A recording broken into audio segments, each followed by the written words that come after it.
Alright, good once again.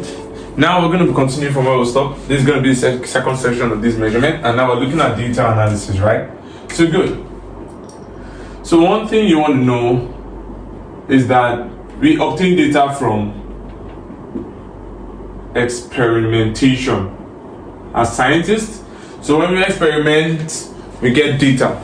These data are analyzed so that we can draw out theories, hypotheses, and make out laws from the observed, analyzed data. So good. Now, one thing we want to draw out here in this chemistry lecture is precision and accuracy. So when you get your data, one thing you want to look at are your readings, your numerical values you're obtaining from such experiments, and they will usually portray, or we want to put two things into consideration. We want to look at the level of precision that you are obtaining from the reading and the accuracy. So when we say precision, you have a set of reading, right? You have a set of reading, you repeated that experimentation, you had a set of reading from the repetition. Now, the closeness. So when they ask you for precision, you tell them precision is the closeness or what? Or reproducibility of readings or data. You understand? And we know this time we're looking at numerical data to themselves. So you have a group of data. Maybe you have you performed an experiment and you're having 24.12. Another time you repeated that same experiment, you have 21.11. You repeated that experiment, you have 21.13. You repeated it, you have 24.11 again. You see, there is precision here because everything is close to themselves. Does not mean that they are accurate, because when you look at accuracy on the other hand is going to be looking at what? Is going to be looking at the closeness. It is the degree. Accuracy is the degree of closeness of a measured value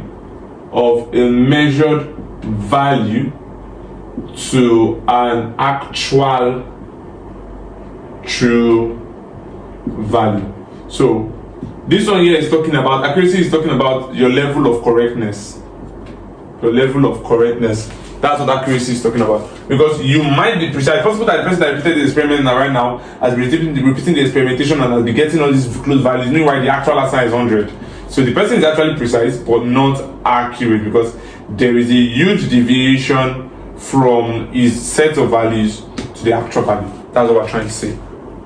So that's that for that. So we now know precision is about closeness and reproducibility, while accuracy is about degree of correctness. Very, very good. Now, two things we can bring out here from the concept of accuracy, right? The two things we can bring out here is that there is usually going to be an exact value, which I want to be calling xt, because this exact value we can still call it true value. So that's the true value. And that value again that you're going to be having is the what? Is the measured value. When you're doing experiments, the value obtained, your measured value, I'm going to be calling the measured value xm. So now, the deviation or the difference of your measured value from the true value, maybe you're measuring the length of a rod and the real value of that rod is 10 meters and you measured 9.8, right? 9.8 is going to be your what? Measured value. By the true value is 10, which is the actual value of that stuff. So the difference between your actual value and your measured value is usually what we refer to as what? As error. Error is not mistake. Error is not the same thing as mistake. Are we there now? So error is the what? Is the deviation, or you can say it is the difference of a measured value xm from an exact value,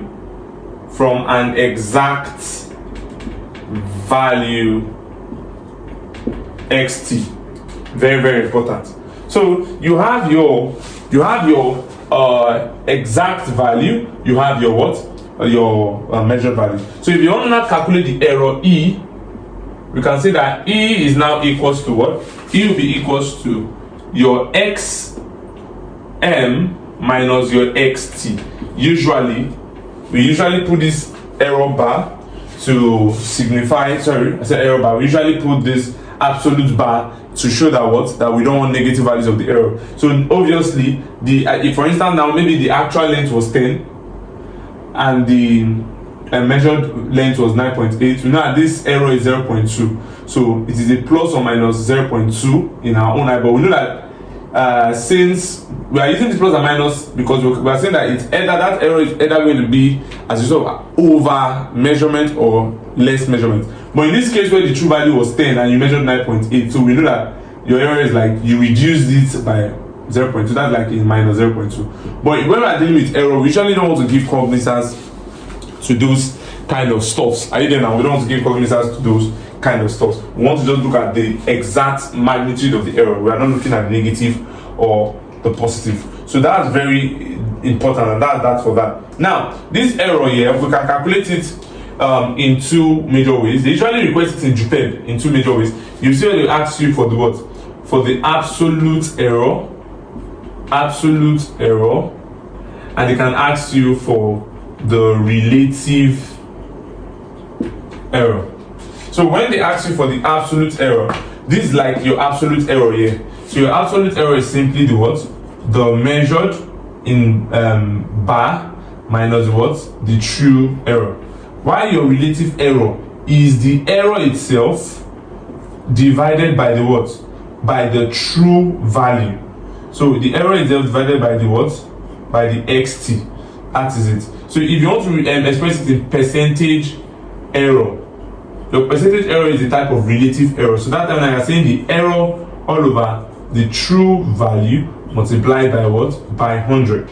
So these are different ways to express your error. So you have the absolute error, you have the relative error, you have the percentage error. Let's take for instance that a boy measures, let's say measures the length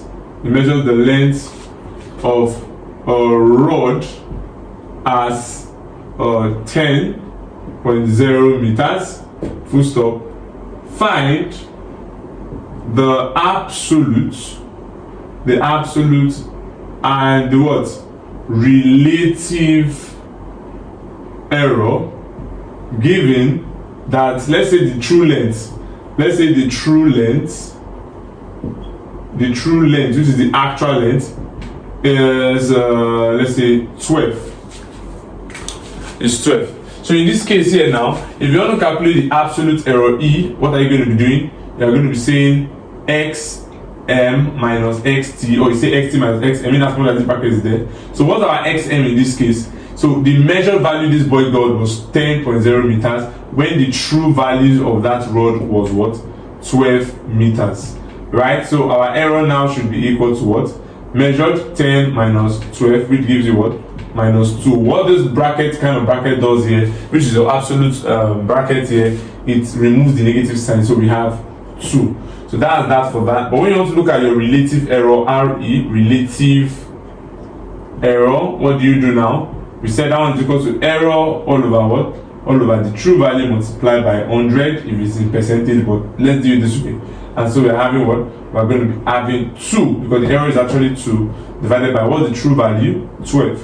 And that gives me 1 all over 6. So it's very, very, very simple. It is very, very, very simple. No big deal in that. So that's that for that. Now, another way again that you can usually want to express your errors is in terms of standard deviation. So when you want to calculate your standard deviation, maybe you have a set of readings, a set of data, a set of numbers, and then you want to obtain the standard deviation of that data. What you're going to do is that standard deviation equals to the square root, right? You have the square root of the summation of x minus bar x, and this thing usually is raised to the power of 2 divided by what? N minus 1, where n is your number of data. Yeah, that's the number of data. So n is number of data, or you can call it the sum of the frequencies of each of them. So that's like your frequency, your total frequency. So you have that there. So this usually can be used to obtain your standard deviation. Good. So if you have a set of numbers there, maybe you have readings 2, 3, 4, 5, 6, right? So you have to just calculate the mean.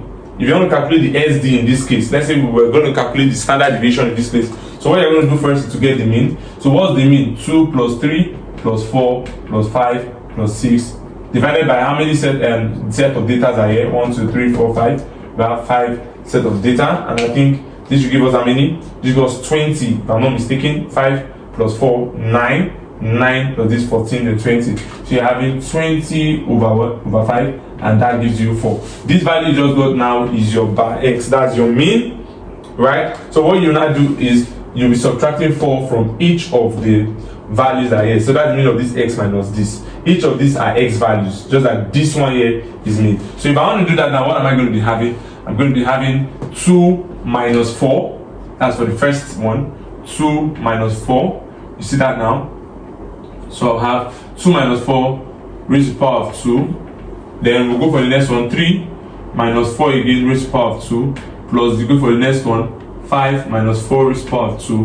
We'll go for the next one. 6 minus 4 raised to the power of 2. You can see that now. So that's what this here means. Everything divided by n minus 1. And what's our n minus 1? Our n is 1, 2, 3, 4, 5. I told you minus 1, so we're having 4. And remember that there will be a square root.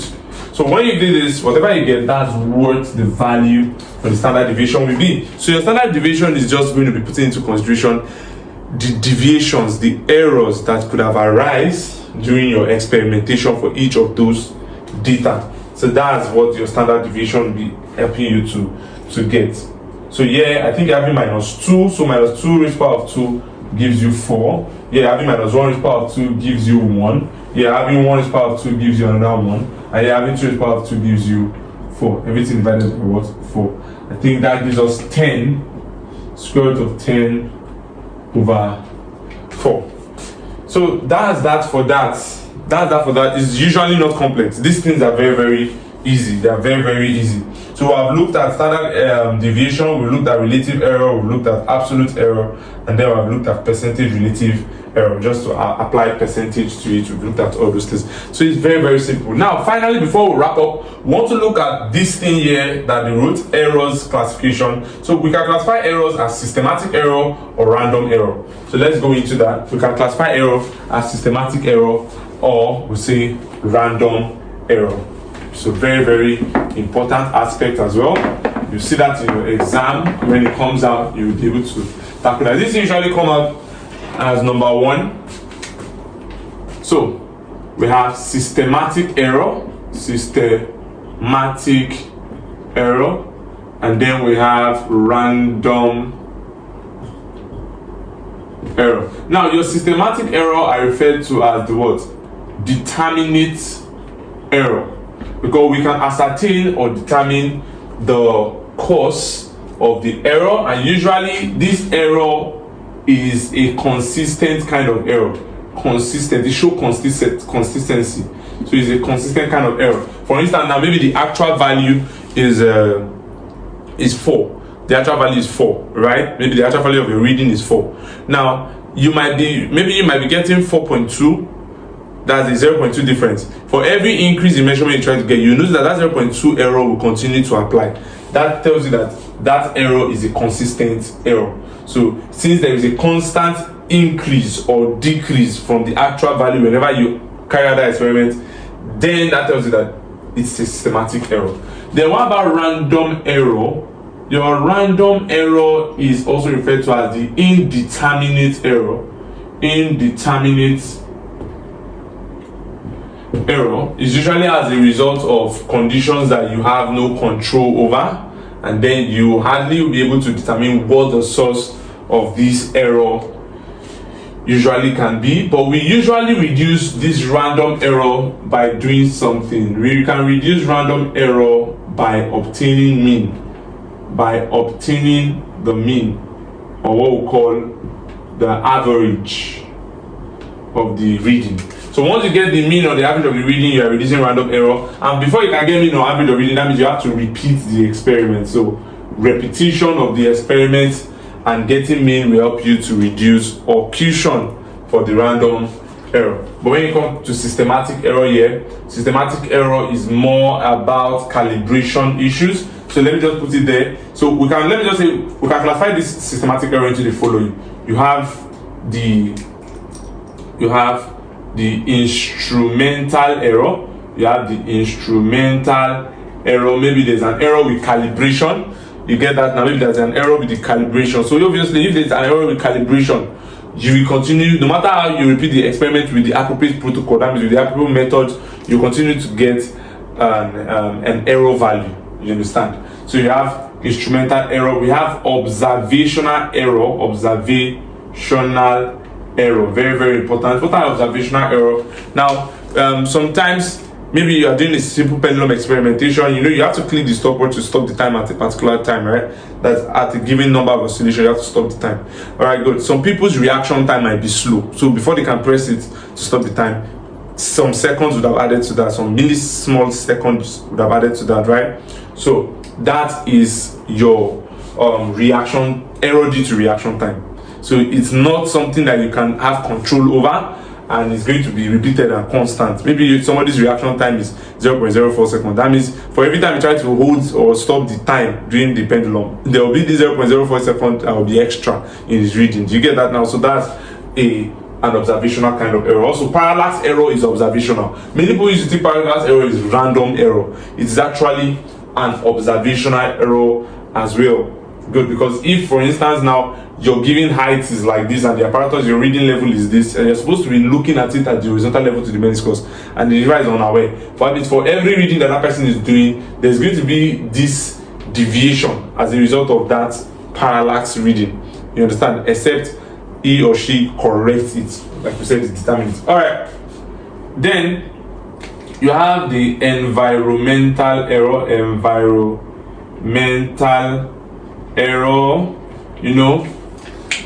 The wind could be blowing in a given direction, and that might affect your readings if you are doing a reading that is dependent on your air or damping and stuff like that. So whenever you are doing such kind of experimentation, environmental error will usually impede your experimental values, and that is also a systematic error. Another error that we had again is what we refer to as the zero error.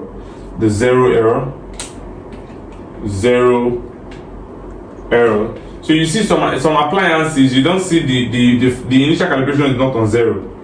Yes, they usually use this one to steal, or as a technique to cheat people whenever they are selling turkey or chicken or frozen food.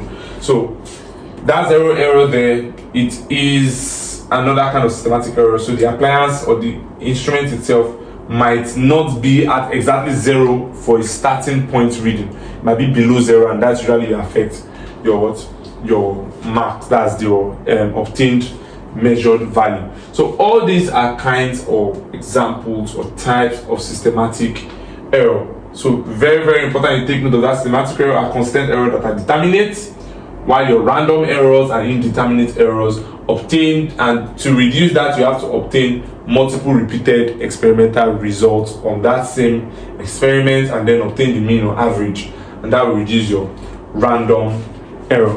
So very, very good. We've come to an end of the chemistry 001 topic 1 measurement, and we're going to be solving a lot of questions in later lectures along this our series. Do well to make sure you are subscribed to our channel if you are just new, and also click on the notification bell below so that whenever we drop more content like this, you will be notified. All right then, stay well.